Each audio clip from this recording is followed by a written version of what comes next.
Assalamualaikum warahmatullahi wabarakatuh.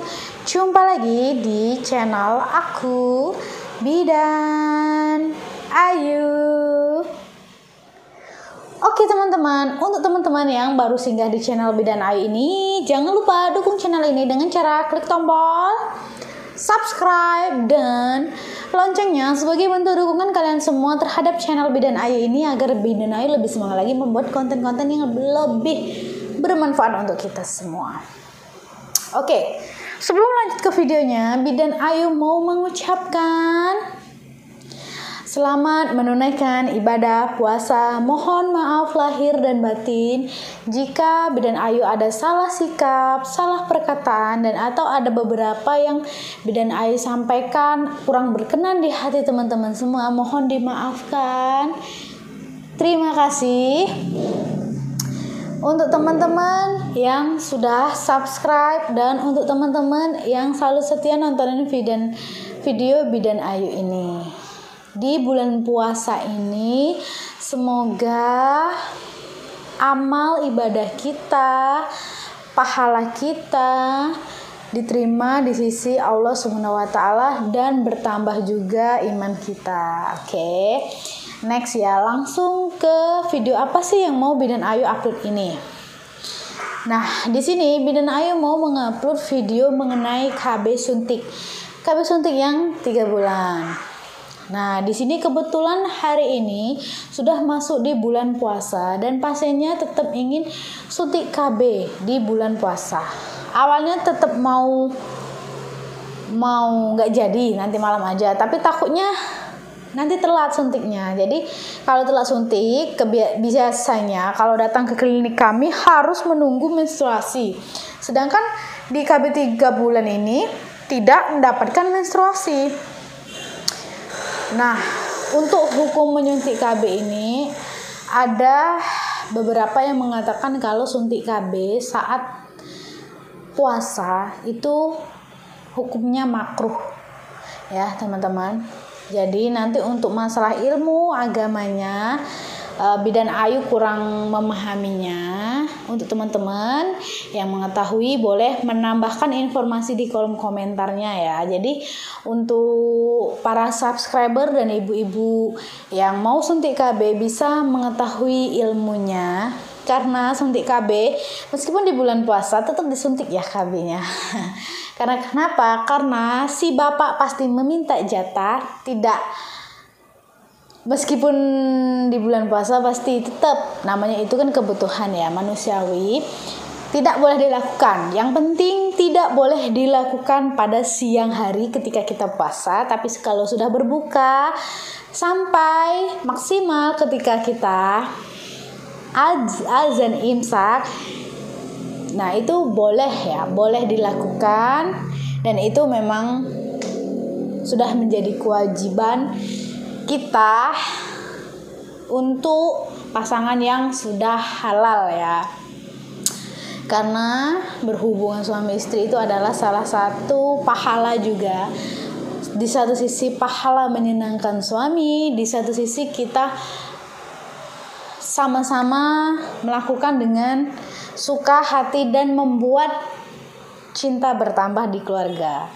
Oke, teman-teman.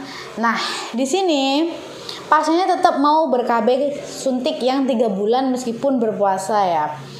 Nah, di sini KB suntik yang 3 bulan pasiennya ternyata tensinya agak tinggi, 140 pertama di tensi. Tetapi pasiennya bilang tidak pusing. Kemungkinan karena pasiennya menyusui adik bayi, kemungkinan karena pasiennya juga berpuasa dan menyiapkan untuk sahur, jadi ibunya kurang tidur, telah bisa menimbulkan tensi yang tinggi. Tapi pasiennya tetap memaksa untuk suntik KB. Dan di sini kenapa Bidan Ayu berani menyuntikkan KB? Karena pasiennya tidak ada keluhan pusing, mual. Jadi pasiennya tidak ada keluhan sama sekali dan pasiennya yang meminta disuntikkan. Jadi jika terjadi sesuatu, pasiennya minta-minta jangan ya. Pasiennya tadi di konseling harus datang ke klinik untuk konsultasi lebih lanjut ya. Ada beberapa pasien kami juga ada yang tensi tinggi, beberapa kemudian mungkin karena perjalanan habis naik motor, tidur terlentang, tensinya turun, dan tadi setelah selesai ditensi ternyata selesai disuntik ditensi ulang, ternyata tensinya pun sudah turun menjadi 130/70 ya. Jadi tidak terlalu tinggi. Syukur alhamdulillah, semoga memang itu karena kecapean atau kurang istirahat. Oke. Untuk teman-teman yang penasaran video mengenai KB suntik yang 3 bulan, stay tune terus video Bidan Ayu.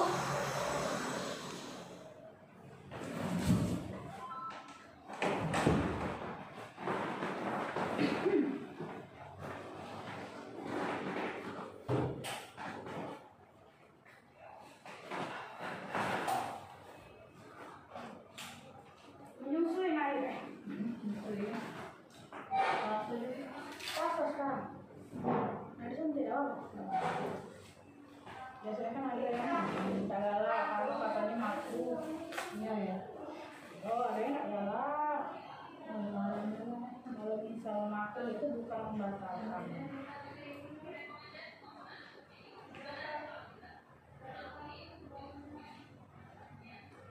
Kalau nggak nunggu nggak puasa nggak keluar nggak lewat. Iya tuh nggak. Oh.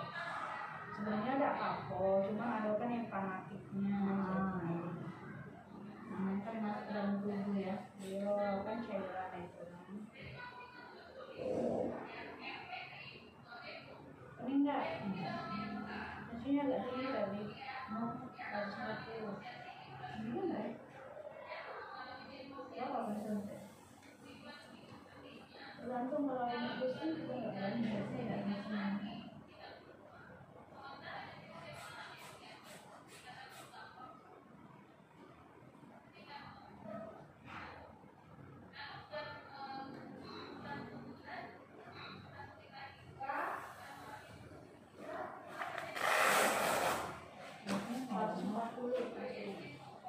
Biasanya ya.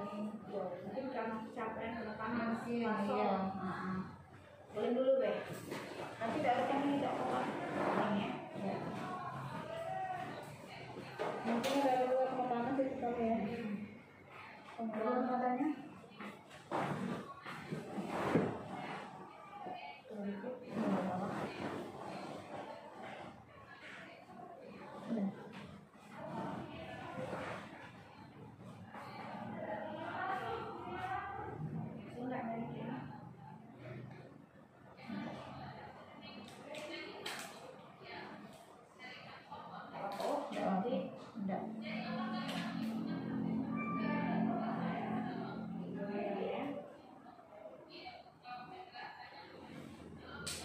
Kemarin terasa tidak menerima lahiran, kayak sekarang menerima lahiran.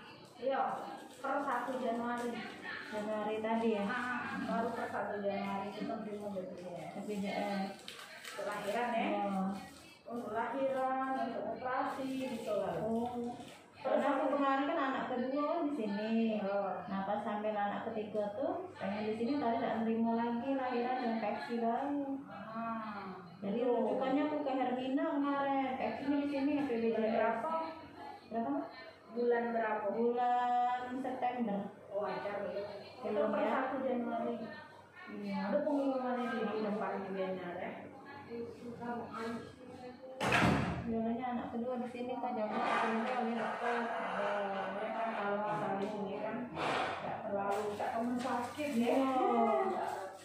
Masa perasaan aku ribet loh mbak. Iya masih musim kayak ini tuh. Kemarin waktu lahir ketiga kayak itu anak daftar sudah tahu di ujung mbak. Nah jadi daftar itu sudah keluar baru daftar. Nggak ada ketahanan lagi. Iya.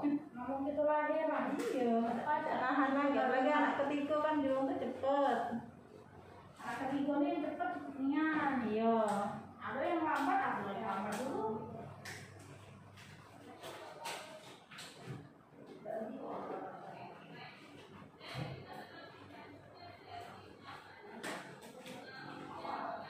Iya Iya sayang orang nerima lahirnya. Nah, kalau gimana sih wong yang lahir itu kan pengajuan yuk. Iya. Pengajuan itu kemarin tuh tetap ngapa ya enggak? Pengajuan itu ditolak. Oh. Ada beberapa yang harus dipenuhi. Iya. Ini baru bisa dipenuhi. Iya. Nah, ini. Bisa ya. 3 bulan. Mens saya 3 bulan. Tidak. Yang kebanyakan mens. Iya. Aku kalau yang 3 bulan ini cocok enggak. Suntik ya.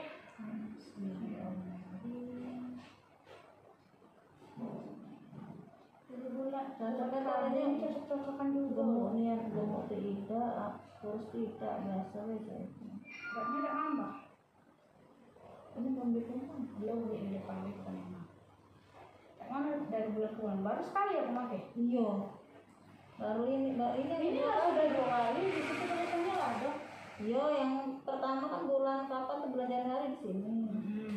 Yang ini keduanya ada 2 kali ya.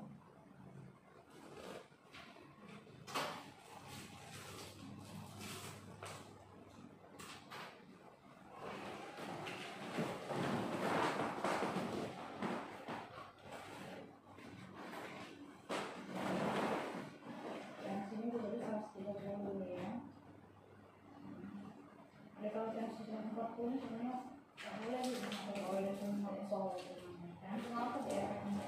Biasanya tensinya lebih tinggi, tapi agak istirahat ke kontrol lagi kalau lama ya. Biasanya kan itu kecapean mungkin semalam nggak tidur ya? Nanti sahur kan? Oh iya kurang tidur, kalau tidur pasti kurang. Jadi malam mbak main itu nggak sama tidur kalau tidur di depannya.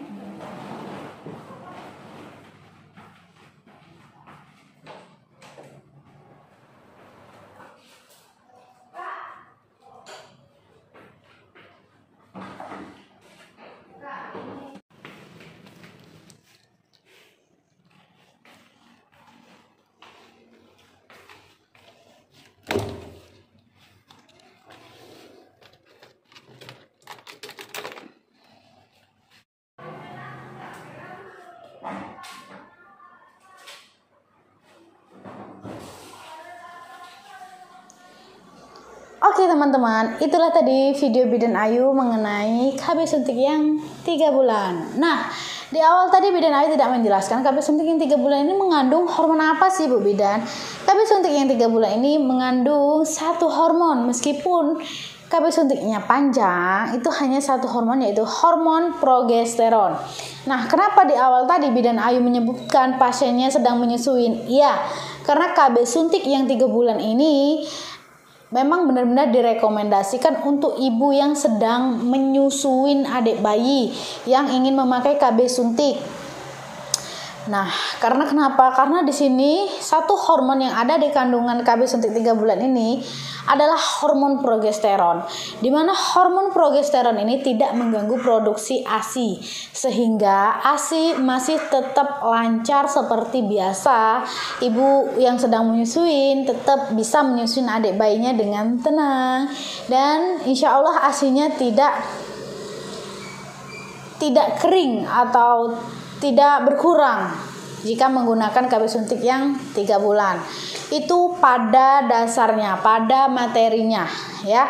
Tapi ada juga beberapa pasien saya 1 dibanding 1000 itu setelah memakai KB suntik 3 bulan ternyata ASInya berkurang ya. Jadi teman-teman kalau mau aman, sebenarnya kalau ibu-ibu yang sedang menyusuin ini secara teori memang aman memakai KB suntik yang 3 bulan, tapi namanya setiap tubuh itu mempunyai efek yang berbeda-beda terhadap KB ya. Karena KB itu, beberapa KB ada kandungan hormonal, dan di tubuh kita masing-masing sudah mempunyai hormon. Jadi ditambah dengan hormon dari KB itu pasti mempunyai efek yang berbeda-beda di tubuh kita masing-masing, tidak bisa disamakan dengan orang lain ya. Itulah kenapa ada beberapa efeknya yang berbeda di pasien, karena kemungkinan mungkin di badan ibu tersebut memang sudah ada hormon yang lebih banyak daripada biasanya, sehingga itu bisa jadi menjadi penghambat untuk keluarnya ASI, seperti itu ya.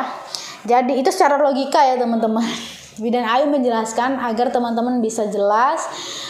Bidan Ayu menjelaskan secara kita orang awam, bukan secara medis. Kalau memang secara medis banyak bahasanya, jadi secara logikanya biar kita semua benar-benar paham, karena di sini kan yang menonton bukan cuman orang tenaga medis, yang menonton banyak, dan banyak ibu-ibu di sini beberapa pastinya benar-benar nol nih, benar-benar tidak tahu betul mengenai informasi-informasi yang bersangkutan dengan KB.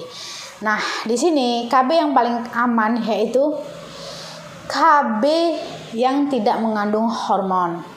Ya, tapi memang pada dasarnya setiap KB itu mempunyai efek samping yang berbeda-beda. Nah, untuk penjelasan mengenai KB boleh ditanyakan di tenaga kesehatan terdekat atau ketika sebelum memakai KB. Biasanya dijelasin satu persatu dan pasiennya disuruh milih mau ber-KB yang mana, kayak gitu. Nanti tenaga kesehatannya akan menjelaskan satu persatu jika pasiennya meminta dijelaskan satu persatu. Kecuali kalau pasiennya bilang, "Bu, saya mau ber-KB suntik." Nah, langsung jadi poinnya langsung KB suntik. Jadi tidak dijelasin lagi KB-KB yang lain. Kecuali kalau pasiennya datang, "Bu, saya mau ber-KB tapi belum tahu KB apa, boleh nggak tahu informasi mengenai KB dulu?" Nah, nanti akan dijelasin lebih detail itu ya. Kayak gitu kalau mau bertanya tentang seluruh KB apa aja yang ada di Indonesia ini. Oke, untuk teman-teman, thank you for watching. Tunggu video Bidan Ayu yang selanjutnya. Bye.